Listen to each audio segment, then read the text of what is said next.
Hoş gördük. Değerli Bhagavad Gita'nın değerli dinleyicilerim. Deməli, ben düzdür Bhagavad Gita'dan Bhagavad Gita'nın 18 fəsli var. 18 fəslin bütün mətnlərindən biz seminarlar keçirmişik və onlar internetin YouTube kanalında mövcuddular. 18-ci fəslə qədər, 18-ci fəsildə indi hal-hazırda yüklənir ora. Orada yəni geniş izahlarla vermişik Bhagavad Gita'nı. Tanrı'nın ustadı mərhəməti sayəsində. Amma mən indi Bhagavad Gita kitabı bizim ölkəmizdə də yayılıbdır. Neçə son illəri, 30 ili yenə də yayılmaqda davam edir. Bhagavad Gita olduğu kimi formada Bhagavad Gita indi bu saat dünyanın 100'e yaxın dilinə tərcümə olunur planetin hər yerində və bu bilik neyinir, çatdırılır insanlara.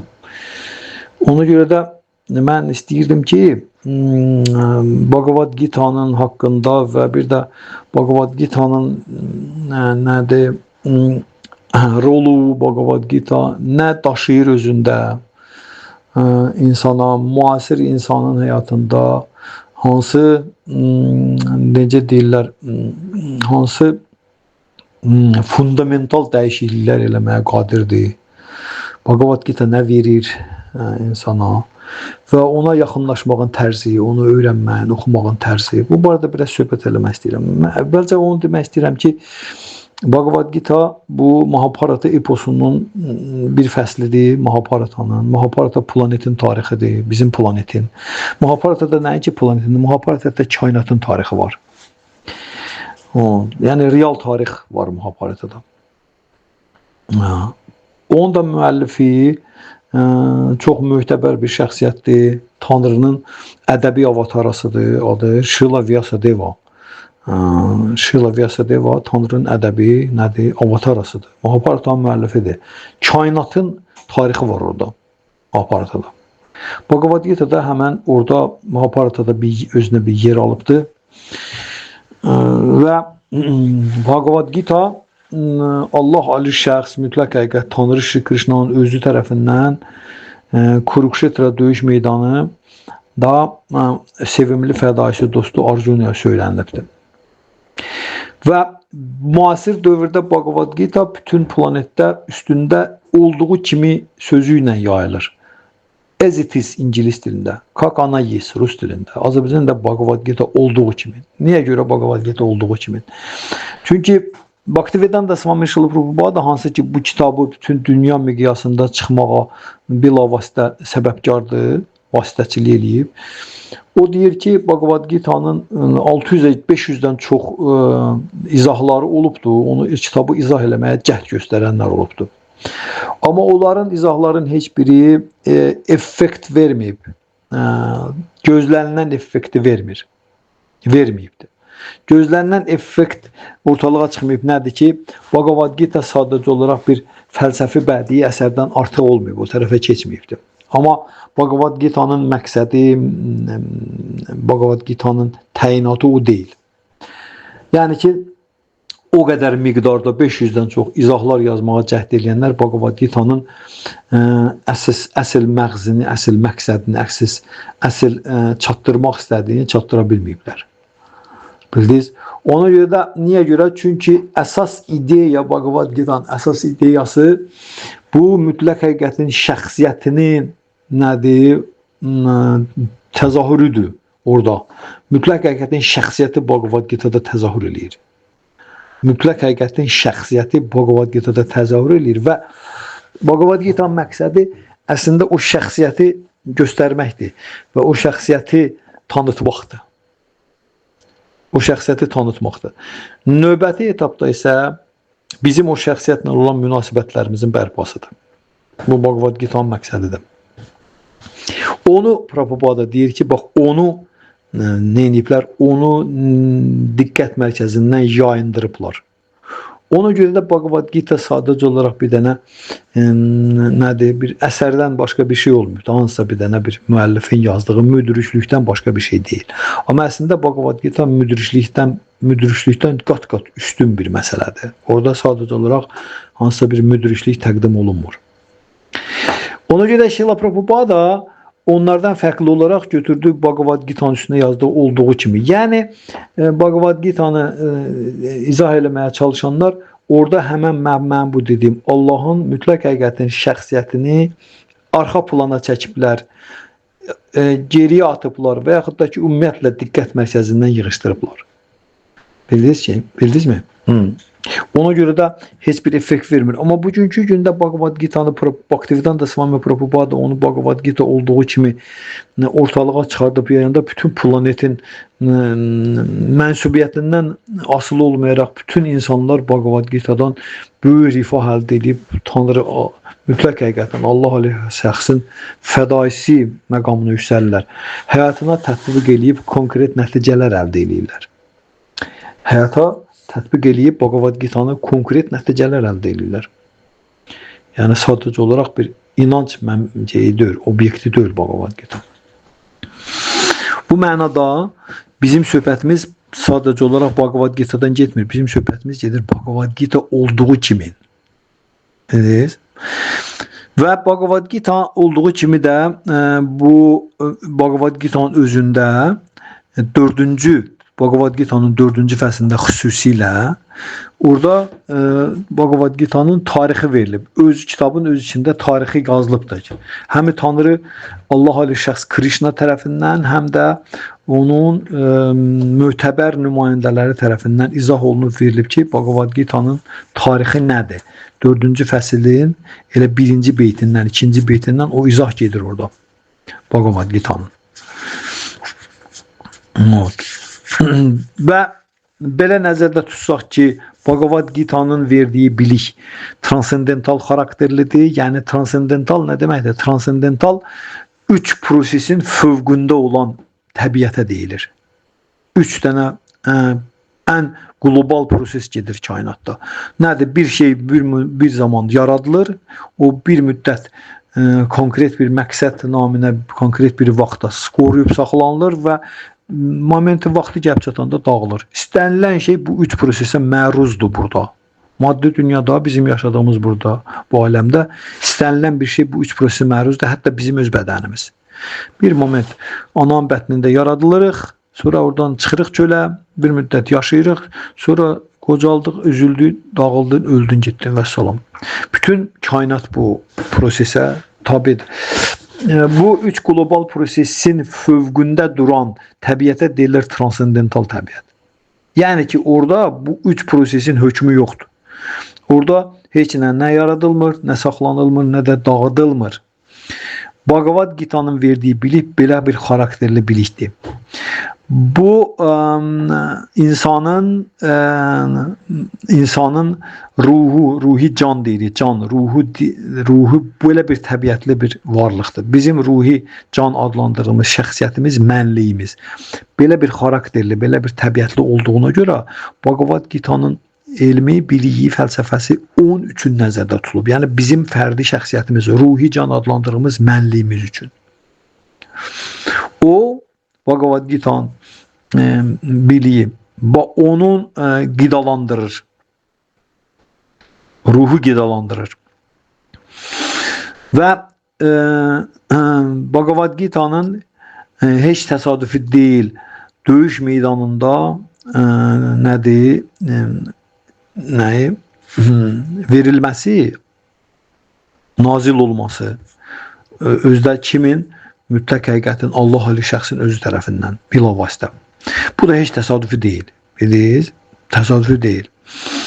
Maddi dünya, bizim yaşadığımız bu dünya belə bir iki qarşı-qarşıya duran dəyərlərin mübarizəsi olan bir yerdir. Biz burada diqqətlə fikir versək görəcəyik ki, ikili təbiətin qarşı-qarşıya durmasından ibarət bir dənə sistemdə yaşayırıq burada. İkili təbiət. Bunu xeyir, şər, isti, soyuq, acı, şirin və s. belə də demək olur. Və eyni zamanda da insanın təbiəti ikili xarakterlidir. Bir tərəfdən insanın doğulan, xəstələnən, qocalan, ölən cismi var. Bir də insanın doğulmaz, xəstələnməz, qocalmaz, ölməz ruhu var. Bunların ikisinin qarşı-qarşı durublar. Bunların ikisinin bir-birinə pərçim olmağından mövcuddur bizim həyatımız. Ona görə də biz burada bu iki təbiətin, iki dəyərlər sisteminin nədir, çulğalanmış formasında burada biz çalışırıq mövcud olmağa. Bir tərəfdən müvəqqəti olanların dərdini çəkirik, qayğısını çəkirik, bir tərəfdən də əbədi olanın. Bunların biri-biri ilə harmonik münasibətini qurmağa çalışırıq.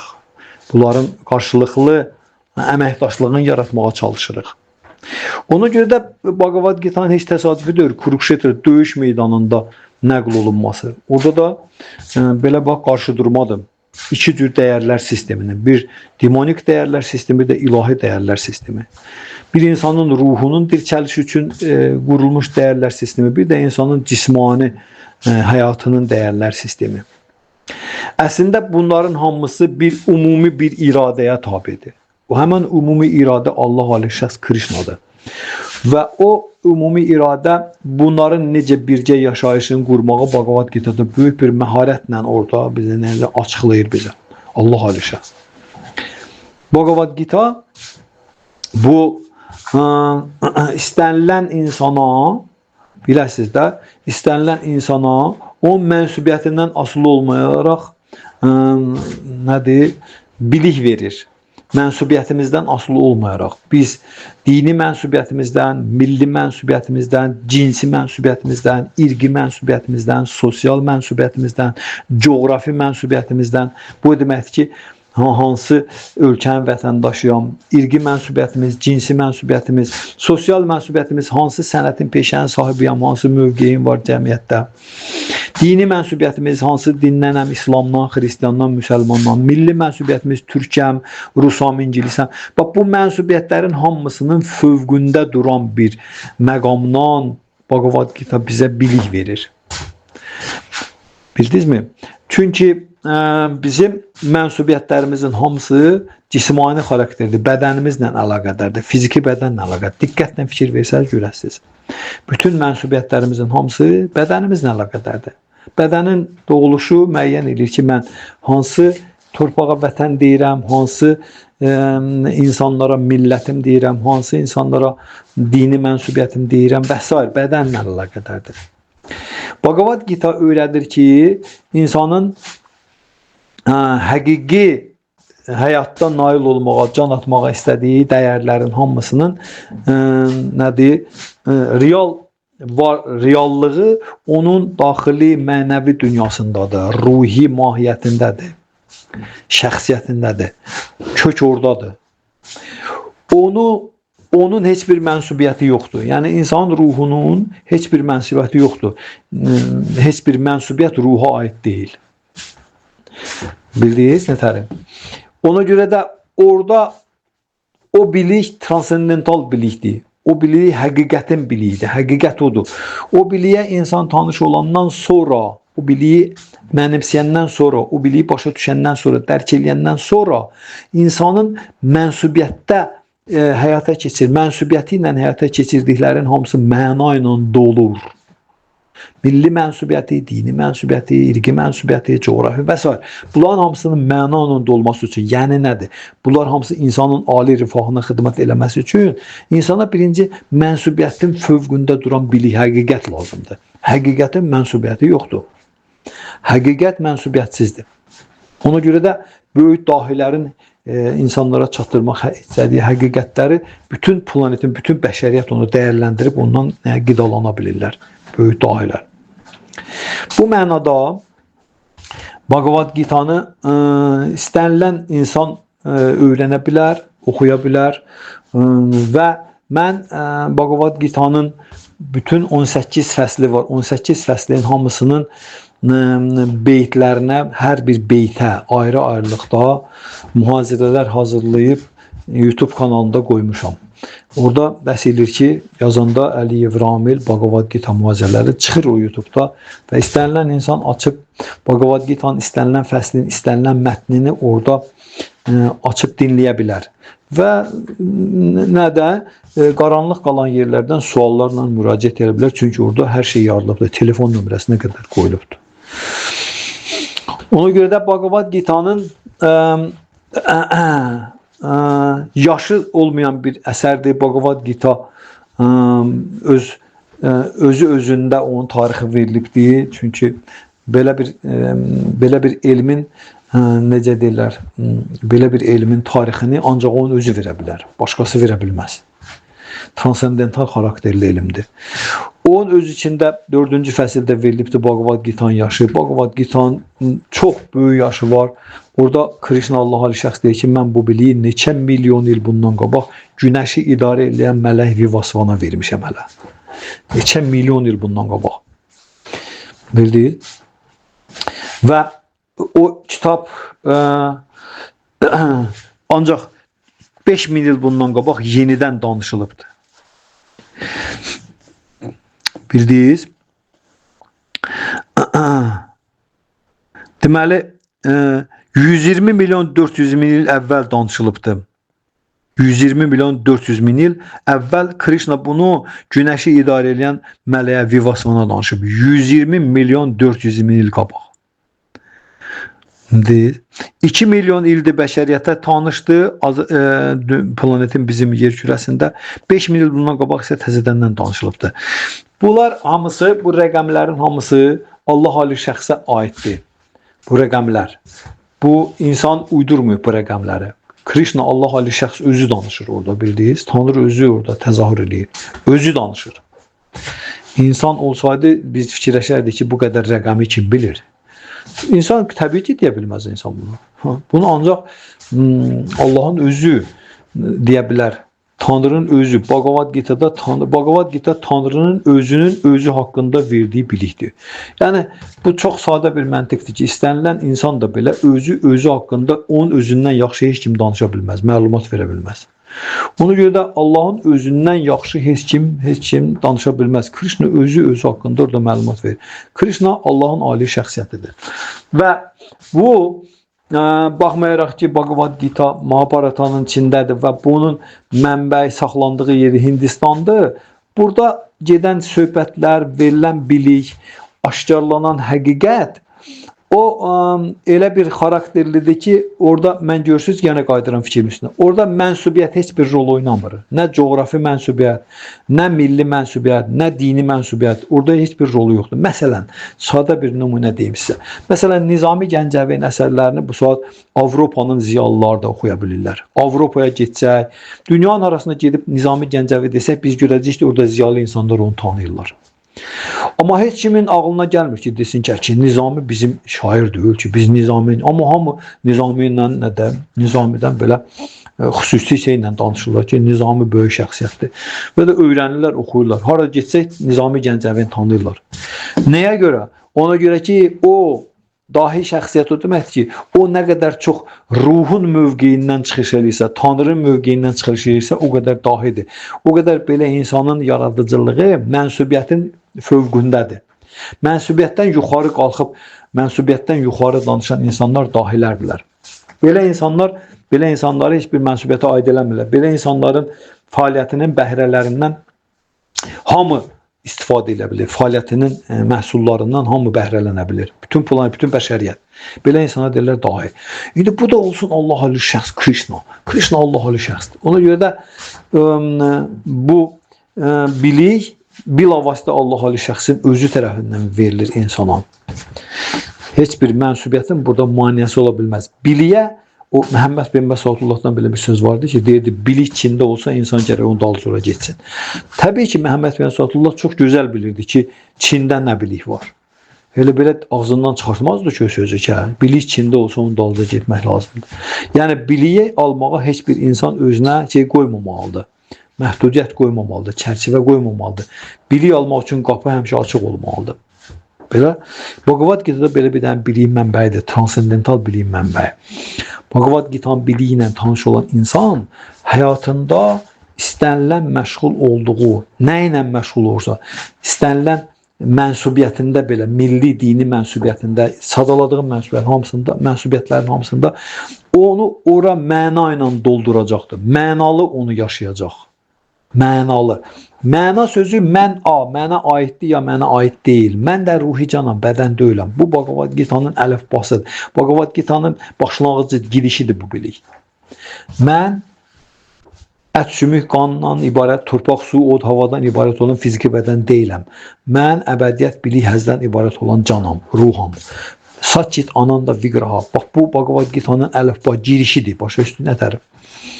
Ümumiyyətlə, din fəlsəfəsinin girişi ilə budur. Əlifbası budur. Bu nöqteyi nəzərdən indi bu ümumi sözlərdir. Sonra mən bunu indi Bhagavad Gita'nın verdiyi biliyin sisteminə salıb desəm, deyəcəm ki, Bhagavad Gita 5 dənə əsas mövzunu öyrədir insana, biliyini verir. 5 əsas mövzunun biliyini verir ki, 6-cısında insan öz yerini tutsun. 6-cı insanın öz mövqeyini müəyyənləşdirməyidir.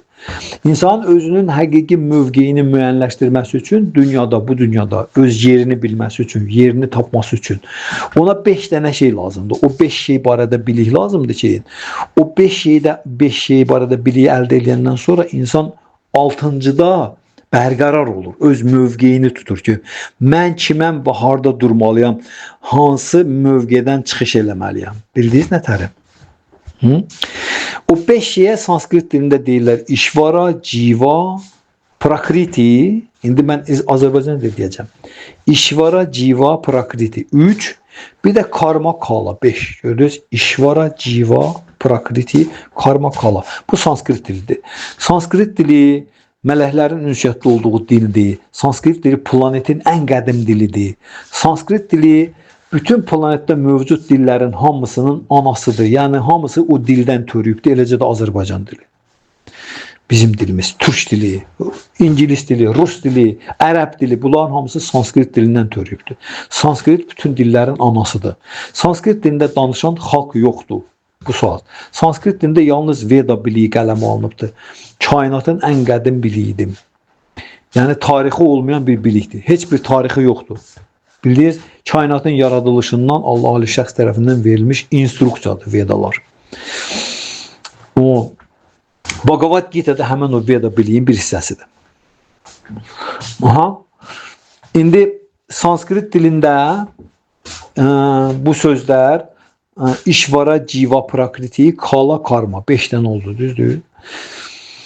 Bu 5 dənəsini biliyini Bhagavad Gita elə təqdim edir ki, elə açıqlayır ki, biz bu 5-dən çıxış eləyərək 6-cıda bərqərar olaq. Niyə görə? Ona görə ki, bizim məhdud müstəqilliyimiz var. Biz məhdud müstəqilliyə malikik, seçim azadlığına malikik. Bildinizmi? Və bizim seçimimiz 2 şeyin arasındadır. Ya Tanrı ilə bilavasitə itaatkarlıq göstərmək, ya da onun illüzor enerjisi. Dini dildə ona deyirlər iblis, şeytan. Bhagavad Gita dilində, sanskrit dilində, yoga dilində ona deyirlər maya. Maya sözünün tərcüməsi illüziya, olmayan bir şey deməkdir. Həmən o dinlərdə qoyulmuş adlar da həmən bu illüzor enerjinin xidmətçiləridirlər, tərkib hissəsidirlər. Şeytan, iblis, satana və s. Başa düşdük bütün bu negativ enerjilər. Ona görə bizim seçimimiz bundadır. Ya biz bilavasitə itaatkarlıq eləmək Tanrının özünə, ya da ki, onun həmən o illüzor enerjisinə itaatkarlığın. Bu bir seçim olduğumuza görə bizə Krishna Bhagavad Gita'da bu 5 dənə faktoru açıqlayır ki, biz özümüz həmən bu müstəqilliyimizdən, seçim azadlığımızdan, bizim onun əlimizdən almadan Tanrı tərəfindən biz ondan düzgün istifadə eləyək və özümüzə düzgün mövqe tutaq. Çünki insan mövqeyi müəyyənləşdirir ki, o hansı istiqamətdə inkişaf eləyəcəkdir. Tutduğu mövqe. Bildinizmi? İndi o mövqeyin adını da mən sizə deyəcəm. O İşvara, Jiva, Prakriti, Karma, Kala. İşvara ən ali nəzarətçi deməkdir. Ən ali nəzarətçi. Ən ali hökmdar və yaxud ən ali nəzarətçi buna İşvara. Azərbaycan dilində. Jiva, can sözüdür. Həm də can, G. sanskrit dilində ruhi can deməkdir. Azərbaycan dilindəki can sözü də həmin o sözdür. Sanskrit dilindən gəlir. Can. Can sanskrit dilindədir. Can ruh yox, ruh onun enerjisidir. Can bizim real şəxsiyyətimizdir. Mənliyimizdir. O mən deyirik. Bax o candır. O ürəklə, bədən ürək nahiyəsindədir. Bizim şəxsiyyətimiz. Bildiniz? Real şəxsiyyətimiz. Bax, Jiva sözü ona aiddir. Sanskrit dilində onun adlarından biridir. Atma da ona aiddir. Atma sözü var. Atma. Bu da həmən o cana aiddir. Jiva da o cana aiddir. Can sözü də eyni. Bunların hamısı eyni bir həmən o obyektin adıdır. Bizim şəxsiyyətimizin. Bildir? Jiva. Prakriti sözünün tərcüməsi Azərbaycan dilində maddi təbiət, maddi enerji, maddiyat. Maddə dediyimiz hər bir şey. Buna deyirlər prakriti sanskritində. Oldu 3 dənə, düzdür. Ali nəzarətçi kimdir? Tanrı, yaradan, Allah ali şəxs. Jiva, can, ruh, ruhi can. Bir də prakriti. Bir də maddə. Bu həmin bizim bu yaşadığımız dünyanın makro təsviridir. Makro, böyük. Yəni bu dünyada bir Allah var, yaradan var. Bir o maddə enerjisi var. Bütün bu kainatlar, kainat, planet sistemlər, bütün maddə dediyimiz hər şey. Bir də burada mövcud olan ruhi can, bütün bu həmən bu maddə, materiyanın içində qərq olmuş, bunun içində yaşayan, mövcud olan ruhi can. Bu üçüdür, düzdür? Eyni zamanda da bu aşağıya düşəncə öz səviyyəmizə gəlib düşəndə bizim bədənimizdə bu üçü var. Bizim bədənimiz, maddi bədənimiz prakritidir. Prakriti, yəni maddədən yaradılıb, düzdür? Jiva, ruhi can bizim şəxsiyyətimizdir, buradadır, ürək nahiyəsindədir. Bir də Allah ali şəxs paramatma, ona sanskritində elə param atma. Param alidir, atmada can, ali can. Yəni Allah insan hər bir canlı varlığın qəlbindədir. Gördünüz? Yəni bu üçü də bizik. Bizim varlığımızdır. Bu üçündən təşkil olunubdur. Allah ali şəxs buradadır, ürək nahiyəsində. Paramatma kimi, ali can kimin. Jiva, ruhi can, mənəm, oradayam, onun yanında, o da ürəkdədir. Bir də mənim fiziki bədənim. Üçü, gördünüz? Bu üçü, bir də karma kala. Karma kala da, deməli, bunların arasında olan münasibətlərdir. Baxın, ali yaradan işvara, ali kontrolyor, ali nəzarətçi işvara ilə Jivanın arasında üzr istəyirəm, işvara ilə maddi enerjinin arasında təzahür edən münasibətə deyirlər kala. Kala sözün tərcüməsi Azərbaycan dilində zaman deməkdir. Zaman. Yəni ali nəzarətçi maddi enerjini zaman vasitəsilə nəzarət edir. Zaman hökmü altındadır. Görürsünüz, zaman hökmü altında bu bir gün yaranır, zaman hökmü altında bu saxlanır, zaman hökmü altında dağıdılır. Zaman burada hökmranlıq edir. Zaman ali nəzarətçinin maddə üzərində hökmranlığıdır, qanunudur. Bax, buna deyirlər kala sanskritində. Sonra həmən bu maddi enerji ilə Jivanın, canlı varlığın arasındakı münasibəti tənzimləyən qanuna deyirlər karma. Karma fəaliyyət deməkdir. Tərcüməsi həm fəaliyyət deməkdir, həm də fəaliyyətin nəticəsi deməkdir, əks nəticəsi. Karma həm də fəaliyyətin əks nəticəsi deməkdir. Həm fəaliyyət, həm də o nəticəsi. Azərbaycan dilində buna biz deyə bilirik. Alın yazısı, qismət, tale deyə bilirik. Bunların hamısına sanskrit dilində, yoga dilində, Bhagavad Gita dilində buna deyirlər karma. Həm fəaliyyət, həm də onun nəticəsi. Həm fəaliyyət, həm də o. Nəticəsinə deyirlər karma. Deməli, karma, 5-incisi oldu karma. Düzdür, karma bizim şəxsiyyətimiz, ruhi canla prakritin arasındakı münasibətdir. Elə bir ki, təsəvvürünüzə bir dənə üç bucaq gətirin. Təsəvvürünüzə bir üç bucaq gətirin. O üç bucağın 3 dənə küncü yoxdur, 3 dənə təpəsi. Birinə yazırsınız işvara, birinə yazırsınız jiva, o birisinə də yazırsınız prakriti. Ali nəzarətçi, ruhi can, bir də maddiyat.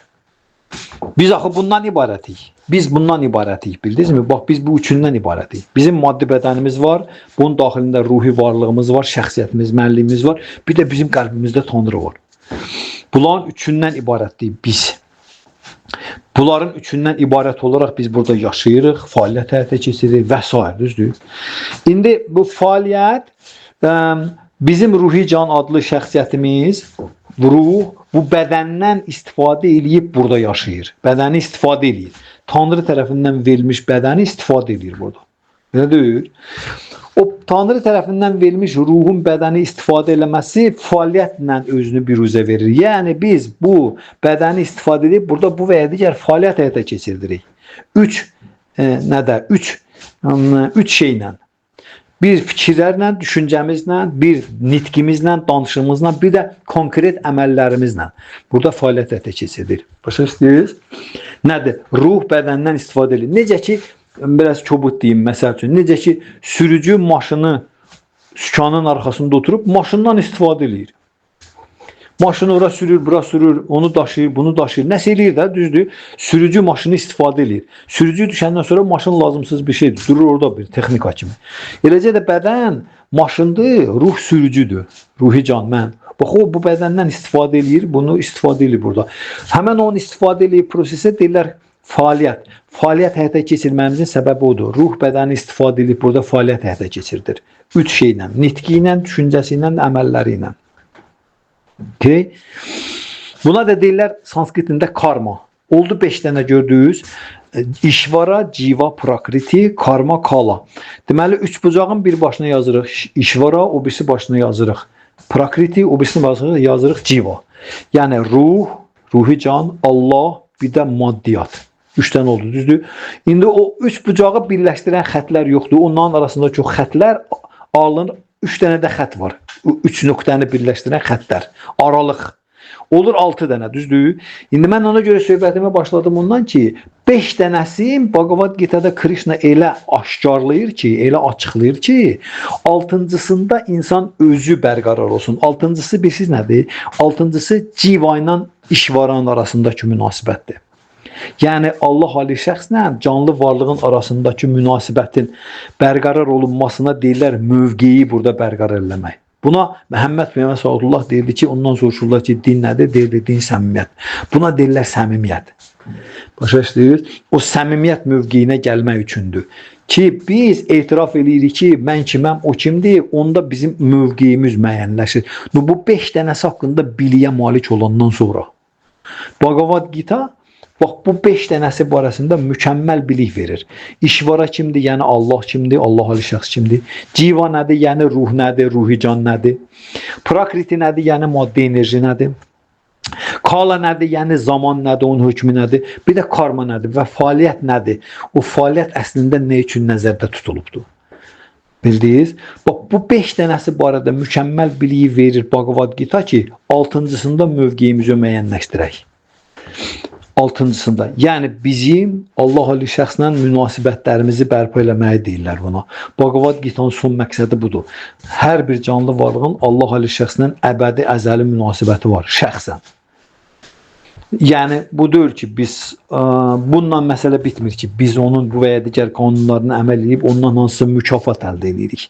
Maddi mükafat, mənəvi mükafat və yaxud da ki, belə deyirlər, cənnətə getmək mükafatı. Bununla məsələ bitmir. Bu ancaq sadəcə olaraq hələ girişdir. Əsas məsələ odur ki, bizimlə onun arasında konkret münasibət var, bildiniz? Münasibət var. Əslində Bhagavad Gita'nı öyrənəndən sonra, dərindən öyrənəndən sonra insan başa düşür ki, bura münasibət dünyasıdır. Biz bura gəlmişik münasibətlərimizi formalaşdırmağa. Ona görə deyirlər ki, dünya fanidir, heç nə burada insana qalmır. Deyir, dünya bir pəncərədə hər gələn baxar gedir. Heç nə aparmaz, heç nə qalmaz insana. Ne üçün? Çünki burada hər şey təyin olunub, nəzərdə tutulub münasibətlərin bərpası üçün. 3 cür münasibətə. İnsanın özünün özünə münasibəti, öz varlığına, öz bədəninə, öz ruhuna. İnsanın ona əhatə edən aləmə münasibəti, ətrafda olan canlılar, başqa və s. canlı və cansər bir şey. Bir də insanın ulu yaradana münasibət. Bu münasibətləri yerinə qoymaq üçün biz buradayıq. Yerdə qalan məsələlərin hamısı buna xidmət eləmək üçündür. Bildiniz, bu prinsipə xidmət edir. Buna görə də Bhagavad Gita bu 5 dənə predmeti işvara, civa, prakriti, karma, kala mükəmməl şəkildə izah edir. Allah ali şəxs kimdir? Ruhi can nədir? Maddi bədən, maddi təbiət nədir? Zaman nədir? Bir də fəaliyyət nədir? Bunları mükəmməl şəkildə izah edir ki, sonunda biz 6-cı şey tərəf qaldı. Üç bucaqda 3 dənə bucaq var, 3 dənə də tərəf. Alınır 6. 5'ini Bhagavad Gita izah edir ki, 6'cını biz özümüz düzgün seçim edəyək. Bildiniz nə də belə elə bir ki insana bilik verəsən, ya insana pul verəsən çoxlu, ya insanı idman elətdirəsən, muskulu yığsın. Bu və ya digər sənət, peşə, qabiliyyət verəsən, onu elə belə buraxırsan, gedəcək o onu öz bildiyi kimi də istifadə edə bilər. Yəni özünün və ətrafın ziyanına da istifadə edə bilər, xeyrinə də istifadə edə bilər. Məsələn, insana götür filan qədər milyon pulu qoy qabağına, düzdür? O insan həmin onu gedib öz ziyanına da istifadə edə bilər, xeyrinə də. Ətrafındakı cəmiyyətin ziyanına da istifadə edə, xeyrinə, düzdür? İndi bunu düzgün qoymaq üçün ki, bunun xeyrinə istifadə eləsin, buna öyrətmək lazımdır ki, necə bu xeyrinə istifadə eləsin. Bilirsiniz nətəri? Ona görə Bhagavad Gita bizə bu 5 dənəsi barədə bilik verir ki, 6-cı mövqeyimizi müəyyənləşdirək və biz özümüzün insan həyatımızı, özümüzün əsl mənasında xeyrimizə istifadə edək. Bildiniz, ziyanımıza yox. Hal-hazırda bu saat planetin üstündə elə bir dənə dünya görüşü var ki, elə bir sivilizasiya sistem var ki, insan həyatı tamamilə insan özünün ziyanına istifadə etməkdədir. İnsan öz həyatını, öz bədənini, mən dedim axı, bədən bizə istifadə üçün verilib, düzdür? Biz bunu öz ziyanımıza da istifadə edə bilərik, xeyrimizə də. Öz ziyanımıza istifadə. Bu saatki sistemdə, bu saat hansı ki biz yaşayırıq, burada biz öz ziyanımıza istifadə etməkdə davam edirik. İnsanlar öz bədənlərini öz ziyanına istifadə edirlər. İndi bu ayrıca böyük mövzudur. Mən ümumi məsələləri izah eləməyə çalışıram. Hələ ki. Ona görə Bhagavad Gita açıqlayır bu 5 dənə məsələni ki, biz 6-cıda özümüzün mövqeyimizi düzgün müəyyənləşdirək. Biz kimik? Mən kiməm? O kimdir? Və mən özümü necə aparmalıyam ondan? Və mənim əbədi, əzəli mövqeyim, konstitusional mövqeyim nədir? Başa düşdünüz? Buna Bhagavad Gita'nın 18 fəsli, 18 dənə fəsil var Bhagavad Gita'da. 6 yerə bölünür, 3 hissəyə bölünür. 6 birinci, 6 orta, 6 sonuncu. 6 fəsillərdən ibarət. Orada deməli birinci 6 fəsilə deyirlər karmadan, karma yogadan bəhs edir, karmadan. Sonuncu 6 fəsilə deyirlər qiyana yogadan bəhs edir, ortadakı 6 fəsilə deyirlər bhakti yogadan bəhs edir. Bhagavad Gita ümumiyyətlə bütün yoga elminin nədir? Məcmuasıdır. Ümumiyyətlə yoga sözü bu Bhagavad Gita'nın verdiyi bilik əslində yoga elmidir. Yoga sanskrit dilindən tərcümə olunur əlaqə, yoga tərcümə olunur harmoniya, yoga tərcümə olunur ahəng, yoga tərcümə olunur birləşmək, başa düşdün? Sonra vəhdət. Bunlar hamısı yoga sözün tərcümələrdir Azərbaycan dilində. Bu yoganın adı bhakti yogadır. Sanskrit dilindən bhakti sözünün tərcüməsi münasibət deməkdir. Pozitiv münasibət. Bhakti sözünün tərcüməsi pozitiv münasibət. Pozitiv münasibət, bildiniz? Bizim ruhi şəxsiyyətimizin Allah ali şəxsi olan pozitiv münasibətimiz bhakti yoga adlanır. Bhakti. Ondan qabaqki gələn karma yoga, birinci 6 fəsil karma yogadan bəhs edir. Karma yoga fəaliyyətin yogasıdır. Düzgün fəaliyyət həyata keçirməyin yogasıdır. Düzgün fəaliyyət həyata keçirmək nədir? Səhv fəaliyyət həyata keçirmək nə deməkdir? Fəaliyyətin bəhrələrinə münasibət necə olmalıdır? Həyata keçirdiyimiz fəaliyyətin bəhrələrinə. Azərbaycanda belə bir atalar söz var. Deyir ki, pulu xərcləmək onu qazanmaqdan çətindir. Səfəh adama deyirsən, deyəcək ki, ver nə qədər istəyirsən xərcləyim, düzdür? Amma ağıllı adamların sözüdür. Bunlar bilirlər ki, niyə görə pulu xərcləmək onu qazanmaqdan çətindir. Ona görə də burada fəaliyyətin həyata keçirmək əsas məsələdir. O fəaliyyətin bir düzgünü var, bir də səhvi var. Səhv fəaliyyət, bir də düzgün fəaliyyət. Sonra fəaliyyətin gətirdiyi bəhrələrə münasibət. Hər bir fəaliyyət müəyyən bir bəhrə gətirir. Fəaliyyətin xarakterindən asılı olaraq, əgər o fəaliyyət kainat qanunvericiliyinə ziddirsə, o negativ bəhrə gətirir, pis bəhrələr gətirir. Bildiniz? Şər iş buna deyirlər. Xeyir işte odur ki, sən onu qanunlara uyğun həyata keçirirsən, ona uyğun olaraq reaksiya gələcəkdir. Bu da bizim Azərbaycandakı nə əkərsən, onu biçərsən, nə tökərsən aşına, o da çıxar qaşıqla. O Newtonun 3-cü qanunu var, təsir əks təsirə bərabərdir. Bu karma qanunudur. Karma qanunu belə səslənir. İndiki keçmişin nəticəsi gələcəyin səbəbidir. İndiki hal-hazırda yaşadığımız keçmişin nəticəsidir. Yəni bundan əvvəlki həyatımızda elədiklərimizin bəhrəsidir. İndi bu saat elədiklərimizlə isə biz növbəti həyatımızın kərpiclərini qoyuruq. Buna deyirlər karma qanunu. Ona görə deməli birinci 6 fəsildə fəaliyyətin Krishna izah edir. Fəaliyyətin düzgün həyata keçirilməsi. Fəaliyyət nədir? Biz nə üçün burada fəaliyyət həyata keçirdirik? Nə üçün biz burada fəaliyyət həyata keçirdirik? Bizim bu barədə təsəvvürlərimiz əsaslana bilər hansısa elm adamının, hansısa bir materialistin, ateistin, hansısa bir nə bilim kimisə müəllimin dediklərinə. Amma biri var ki, bunları sən əsaslandırasan, bunu sən həyata keçirdəsən, bu fəaliyyəti sən yaradan Allah Ali şəxsin nəsihəti ilə. Bunun arasında böyük fərq var, düzdür? Çünki yaradan daha yaxşı bilir ki, sən nə üçün yaradıb? Sənə bu bədəni nə üçün verib? Bu dünya nədir ümumiyyətlə, düzdür? Ona görə də o orada fəaliyyətin əslində fəaliyyət nədir və onun məqsədi nədir, təyinatı nədir və onun düzgün həyata keçirilməsi nədir? Onun elmin verir. Axırıncı 6 fəsil, axırıncı 6 fəsil 12-dən 18-ə qədər. Orada Gyana yoga deyilir. Gyana yoga bilik. Yəni bilik əldə olunması. Bilik nədir? Biliyin məqsədi nədir? Bilik necə əldə olunur və o necə düzgün tətbiq olunmalıdır? Bilik.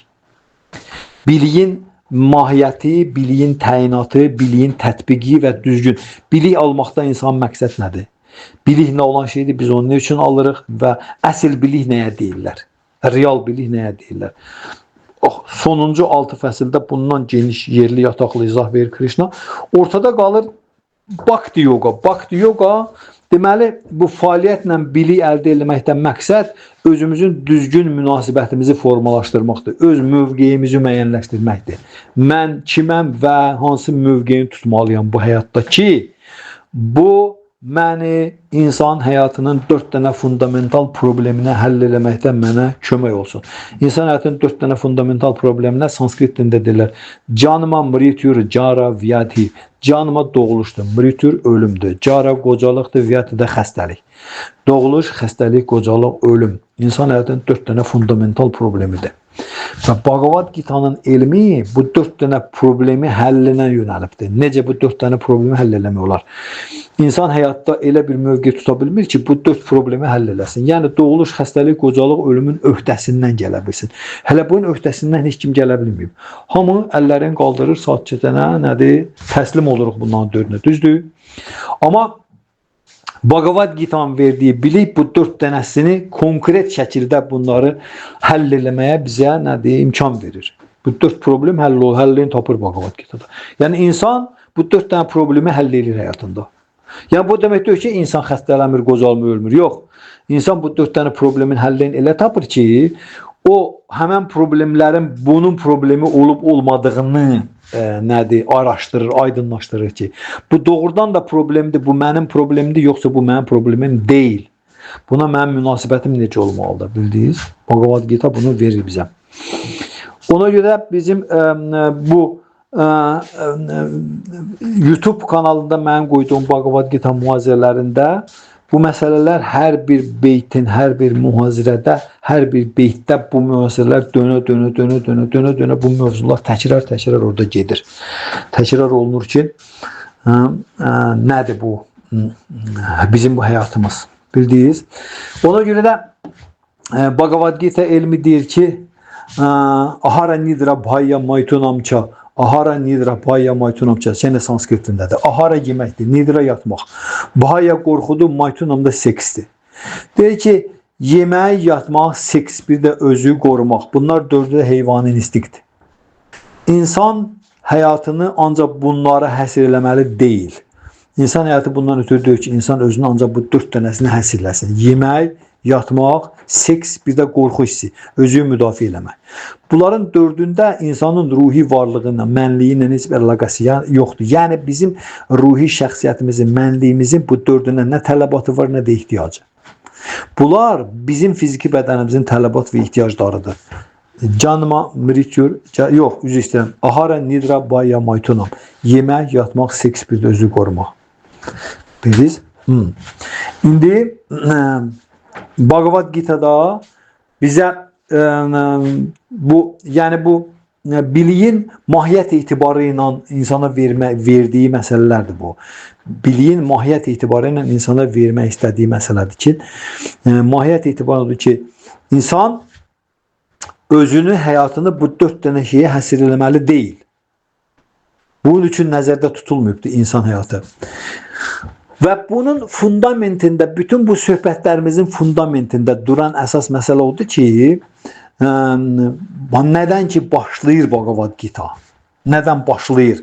2-ci fəsildən başlayır Bhagavad Gita, bu istiqamətdə gedir. Bu fundamentində duran odur ki, əvvəlcə Bhagavad Gita bizə nəzəri nöqteyi nəzərdən, praktiki yox hələ nəzəri nöqteyi nəzərdən. Əvvəlcə nəzəri nöqteyi nəzərdən Bhagavad Gita 1-ci fəslin sonundan 2-ci fəslin əvvəlindən başlayır açıqlamağa ki, bizim şəxsiyyətimiz cismimizdən fərqlidir. Müasir dövrdə ən böyük problemdir. Bütün təhsil sistemində, bütün idarə sistemində, ümumiyyətlə bütün biz yaşadığımız bu şəraitdə harda biz yaşayırıq, bütün planetin hər yerində, tək Azərbaycanda yox. Bütün insanlarda belə bir oturuşmuş belə bir dənə fikir var ki, hamı özünü bu bədəni ət sümükdən ibarət olan bədənindən o tərəf təsəvvürünə gətirmir heç. İndi praktika o tərəfə qalsın. Heç olmasa nəzəri nöqteyi nəzərdən. Hələ bu teoriyadan da. Ki, heç kimin təsəvvürü yoxdur bugünkü gündə. Hətta din xadimi ilə gedib danışanda belə təəssüflər olsun ki, insan belə şeylə rastlaşır ki, deyirsən ki, sən insanın mənliyi, mən deyir, mən. O, bu fiziki bədənlə əlaqəsi yoxdur. Bu fiziki bədən deyil. Görürsünüz? Buradan başlayır. Əlifba buradan başlayır. Bu Bhagavad Gita'nın əlifbasıdır. Bu din fəlsəfəsinin əlifbasıdır. Bu həyat fəlsəfəsinin əlifbasıdır. Həyat fəlsəfəsinin. Ki, insanın şəxsiyyəti onun fiziki bədənindən fərqlidir. Bu, bütün bu bayaqdan danışdığımız məsələlərin, söhbətlərin, fəlsəfənin, biliyin, bu məqamların hamısının girişidir, əlifbasıdır. Bu, ona bənzəyir ki, məsəl üçün, biz orta məktəbə gedəndə birinci bizə əlifbanı öyrədilər. A, B, V, G, C və s. Düzdür, əlifbanı öyrədilər. Birinci hərfləri yazırıq, hamının yadına gəlir. Birinci hərfləri yazırıq, sonra hərflərdən sözləri yazırıq, sonra sözlərdən cümlələr düzəlir və s. Bax, beləcə əlifbadan başlayırıq, deyil. Əlifbanı bilmədən gəlib bu həyatda hansı bir dənə mövqeyini tutmaq mümkün deyil. Həmən o əlifbanı oxuya insan gəlir, sonra mühəndis olur, həkim olur, injiner və s. Kim olur da? Daha hara qədər gedib çıxıb, düzdür, milyoner olur. Amma hər şey əlifbadan başlayır.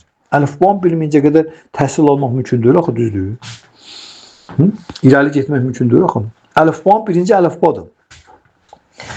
Ona görə də həyat fəlsəfəsinin, din fəlsəfəsinin əlifbası Bhagavad Gita'nın 2-ci fəslindən başlayır. Oradan Krishna Bhagavad Gita'nın danışdığı pak fədaisi Arjuna deyir ki, Arjuna bu bədən sən deyirsən, mənim elə ideyam bunun başındadır da. Bütün müdürüşlüyün, bütün dinlərin, peyğəmbərlərin təlimin canı budur da ki, insana deyir ki, bu bədən sən deyirsən ki, bədən maşındır, aparatdır, biyoloji bir aparatdır. Orada Krishna sanskritində yantra deyir, yantra. Yantra sanskritində aparat, maşındır, mexanizm deməkdir. Biyoloji bir dənə mexanizmdir. Maddi enerji tərəfindən, Tanrının, Allahın maddi enerji tərəfindən təqdim olunan insana. Bu, nəzəri olaraq insan bunun üstündə düşünməlidir. Hələ ilk başlanğıcda o, Bhagavad Gita'nın fəlsəfəsi bundan başlayır. Bu, bütün problemlərə, bütün müşküllərə, bütün həlli tapılmayan məsələlərin hamısına açardır, açar. Bildiniz? Heç olmasa nəzəri cəhətdən bunu başa düşməyə çalışmaq, nəzəri cəhətdən. Bundan sonra gəlir bunun praktikası. Bhagavad Gita buradan başlayır. Özülündə budur. Bu olmasa bizim yerdə qalan söhbətlərimizin hamısının mənası açıqlanmır insana. Heç nəyin mənası açılmır insana. Bu əlifba, necə mən dedim, əlifbanı bilmədən insan məktəbdə oxuyub, təhsil alıb, gedib hansısa bir mövqeyini tuta bilməz. Ona görə də heç bir şeydə insan bəhrə uğur sözün əsl mənasında müvəffəqiyyət qazana bilmir, əgər o əlifbanı bilmirsə, həyat fəlsəfəsinin əlifbasını bilmir. Ona görə insan gedir, yaşayır və onun həyatında onun ürəyin açan dərəcədə hər şey baş vermir. Nə ailəsi ürəyi açan ailə qura bilir, tam belə məmnunluğuyla, nə bir biznes qurub, iş qurub onu tam məmnunluğuyla, dolğunluğuyla yaşaya bilmir. Nə bir hansı bir dənə deyək ki, hansısa bir dənə qurduğu bir fəaliyyəti heç nəyi eləyə bilmir. İnsan və ondan tamlıq, dolğunluq hiss eləmir. Hər yerdən ona bu və ya digər problemlərlə üzləşir, bu və ya digər necə deyirlər, çətinliklərlə, maneələrlə üzləşir, həllin tapa bilmədiyi işlərlə rastlaşır, həllini bilmir. Sonra cürbəcür dolaşıqlıqlara düşür, dolaşır. Sonra cürbəcür çaşqınlıqlarla yaşayır və bunlar onun ətrafla münasibətlərini korlayır. Bunların hamısının özülündə duran odur ki, insan həyat fəlsəfəsinin əlifbasını bilmir. Əlifbanı bilmədən, öyrətmədən insanı uşağı burax getsin də həyata, düzdür, oxumayıbdır, yazmır, oxumur. Görəsiniz ki, o istənilən yerdə çaşacaqdır, heç nə. Hətta işləyəndə öz pulunu da saymağı bilməyəcək də, məsəl üçün. Gedəcək, işləyəcək, pulunu da ona buna göstərəcək ki, bunu məsəl üçün deyirəm də, məsəl üçün deyirəm. Düzdür? Ona görə əlifbanı bilməlidir insan ki, o bundan sonra gələnlərin hamısını necə düzgün dəyərləndirə bilsin, düzgün onlara münasibət qura bilsin. Əlifbanı biləndə biz özümüzün cinsi mənsubiyyətimizə, milli mənsubiyyətimizə, dini mənsubiyyətimizə, sosial mənsubiyyətimizə, coğrafi mənsubiyyətimizə, sonra biz özümüzün həyata keçirdiyimiz fəaliyyətimizə, sonra qurduğumuz ailəyə, aldığımız təhsilə, həyata keçirdiyimiz bu vərdicə işə, böyütdüyümüz uşağa və s. bunların hamısına düzgün yanaşmağı bilirik. Düzgün yanaşmaq. Bu əlifbadan başlayır, bilirsiniz? Bunun fundamentində əlifba durur. Və bu da Bhagavad Gita'nın lap girişinin əvvəlindən başlayır. Bhagavad Gita'nın lap əvvəlinə 2-ci fəslə Krishna Allah Alişəs bu əlifbanı qoyubdur. O əlifbadan başlayır Arjunanın, Bhagavad Gita'nın qəhrəmanı Arjunanı izah eləyir. Bhagavad Gita, Bhagavad Tanrıdır, Gita nəğməsi, Tanrının nəğməsi. Onu döyüş meydanında danışır. Döyüş meydanında da elə bir döyüş meydanıdır ki, İki əmoğlular arasındadır. Əmoğlular arasında, iki qardaşın övladları arasında. Bildiniz, bu fikirləşir ki, bu Arjuna orada bir tərəfdədir, digər tərəfdə də bunun əmisi uşaqlardır. Bunların arasında müharibə düşür.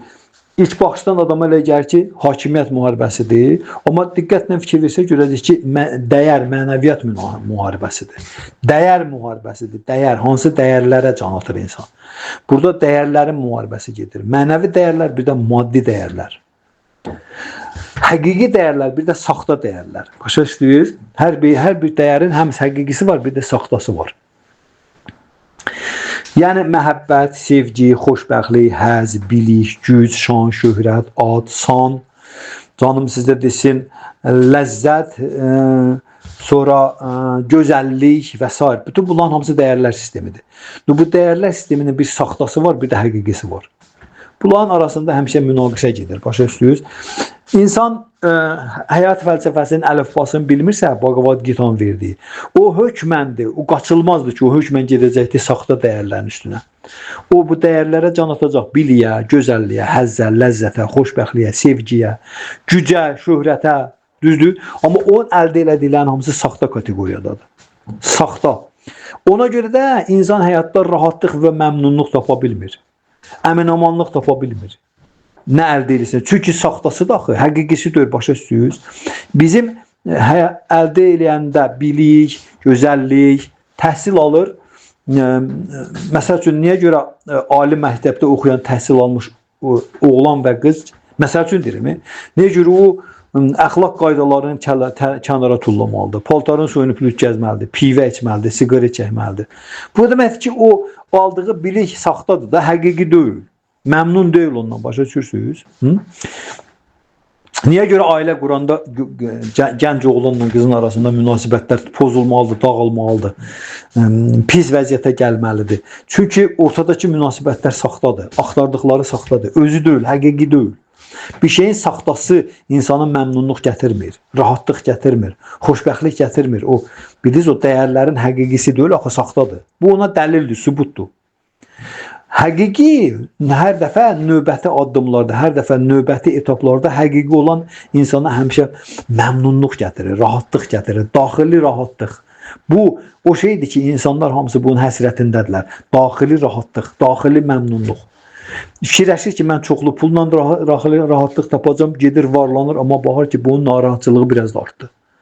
Fikirləşir ki, mən ali təhsil almaqla rahatlıq tapacağam, gedir onu alır, baxır yox, bunun rahatlığı gəlmədi, yenə narahatdır. Yenə qeyri-məmnundur. Fikirləşir ki, mən gözəl ailə qurmaqla olacağam, gedir eləyir, baxır yenə rahatlığı yoxdur. Bunun hamısı nədir? Çünki əlifbanı bilmir bu. Həyat fəlsəfəsinin əlifbasını bilmir. Bildiniz? Əlifbasız gedəndə insan hər şeyin saxtasının üstünə gedir. Əlifbanı da mən sizə dedim. Əlifba Bhagavad Gita'nın 2-ci fəslindən başlayır. Kim Bhagavad Gita'nın 2-ci fəsli oxusa, indi mən söhbətimi yekunlaşdırmaq istəyirəm. Əslində mənim danışıqlarım çox ümumi fikirlər dedim sizə. Bhagavad Gita 18 fəsildirsə, 700 beytdən ibarətdirsə, onun hamısını mən ayrı-ayrılıqda izah eləyəmmərəm burada. Amma mən ümumi əsas şeyləri dedim ki, Bhagavad Gita belə bir elmdir ki, o elmdən insan, o elmi öyrənə bilər insan heç bir mənsubiyyətindən asılı olmadan, heç bir mənsubiyyətindən, nə cinsi mənsubiyyətindən, nə milli mənsubiyyətindən, nə dini mənsubiyyətindən, nə sosial mənsubiyyətindən, nə irqi mənsubiyyətindən, nə coğrafi mənsubiyyətindən heç nə asılı olmayaraq. Çünki Bhagavad Gita'nın verdiyi bilik transendentaldır. Bütün mənsubiyyətlərin fövqündə duran bir bilikdir. İlahi bilikdir. Ona görə də o biliyi, bu biliyi insan oxusa, bu biliyin hər bir beyti, 700 beyti 18 fəsilində.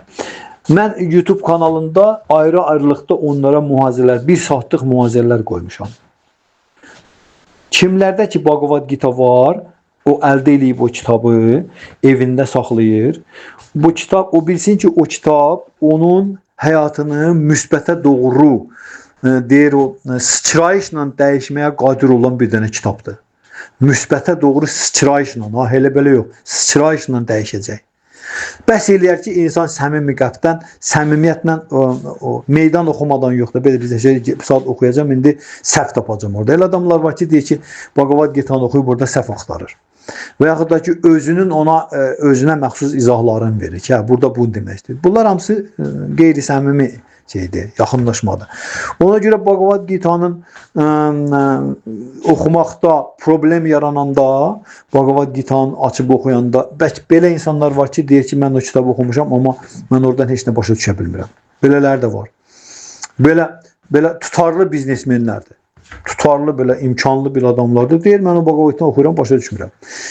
Ona görə də mən deyirəm ki, Bhagavad Gita'nın kitabının hər səhifəsinə, hər o açanda 200'ü vardır. Onların hərəsinə bir dənə mühazirə YouTube kanalında vardı. Açırsınız, yazırsınız orada mənim adımı, familiyamı, Əliyev Ramil. Azərbaycan dilində olduğuna görə deyirəm. Kimlər rus dilindədirsə, rus dilində də küllü miqdarda Bhagavad Gita'nın mühazirələri var YouTube'da. Rus dilində, İngilis dilində də. Bhaktivedanta Swami Prabhupāda'nın özünün mühazirələri var İngilis-Rus dilində tərcüməsi ilə.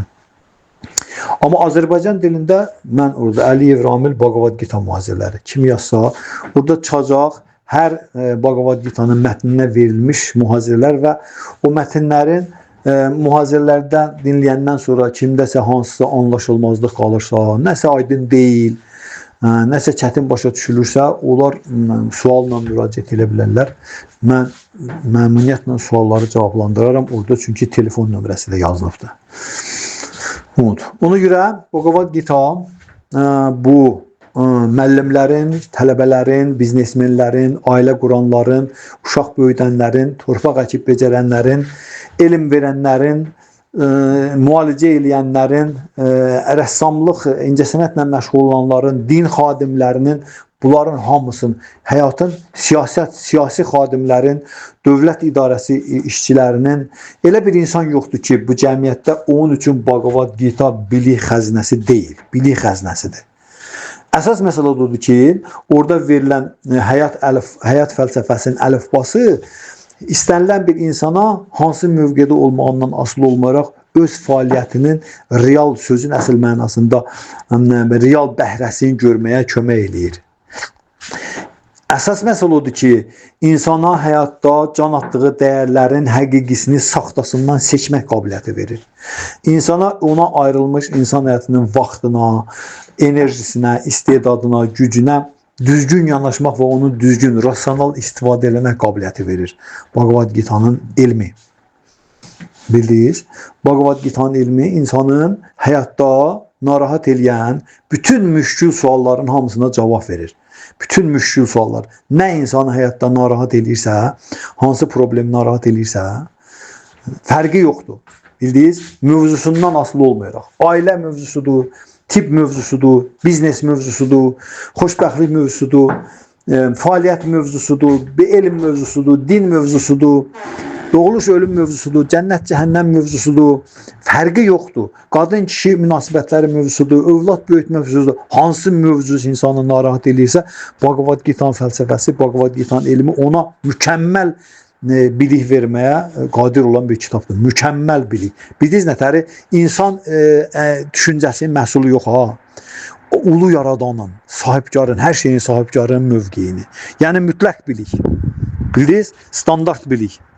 Etalon bilik verməyə qadir olan bir dənə kitabdır Bhagavad Gita. Və yenə də təkrar edirəm. Kimdə Bhagavad Gita varsa, o bu böyük bir dənə bilik xəzinəsindən bəhrələnə bilər və yaranmış çətinliklərə də YouTube kanalında yazıb Əliyev Ramil Bhagavad Gita mühazirələri yazıb, orada açıb o mane olan faktorların hamısını onların qulaq asmağını dinləməklə görə bilər ki, orada nə var əslində.